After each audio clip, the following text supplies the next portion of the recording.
Asily. One of the weakest points of the current Jeep Wrangler, and most past ones for that matter, is the bleak, black plastic interior. Now, thanks to a pair of images from Jeep, we get our first unobscured look at the new Wrangler's interior. And thanks to some retro cues, it's a much brighter and more cheerful place. As expected from spy photos, the dashboard's main design features are simple, flat body color panels positioned in front of the driver and passenger. They harken back to the painted metal dashboards of vintage Jeeps, and at the same time bring a splash of color and contrast to what would otherwise be a plain, average interior. In fact, it's the same strategy used by both the Fiat 500 and Volkswagen Beetle. There's more metal finish trim around the switches that advance the bright look, too. The whole dash is flatter, with things like the grab handle mounted flusher. Everything has a more geometric, crisp shape, with each bank of buttons featuring beveled borders.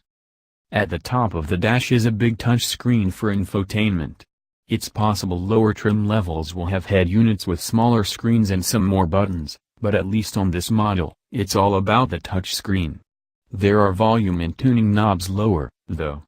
This is also where the various climate controls are found. The instrument panel gets a sharp-looking center screen, too, and the analog dials have been reduced from 4 large units down to 2 on either side of the screen. Below the climate controls are the window switches, power outlet and media inputs. At the very bottom we find switches for off-road features, indicating that this is probably a Rubicon model.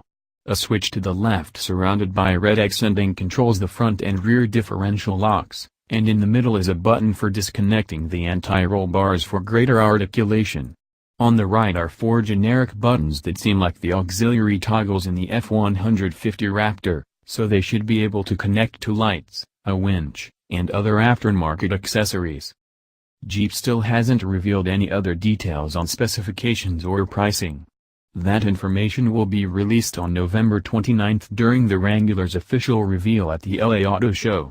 We expect it to only offer a V6 at launch with either a manual transmission, shown in the images, or an automatic, with a turbocharged 4-cylinder.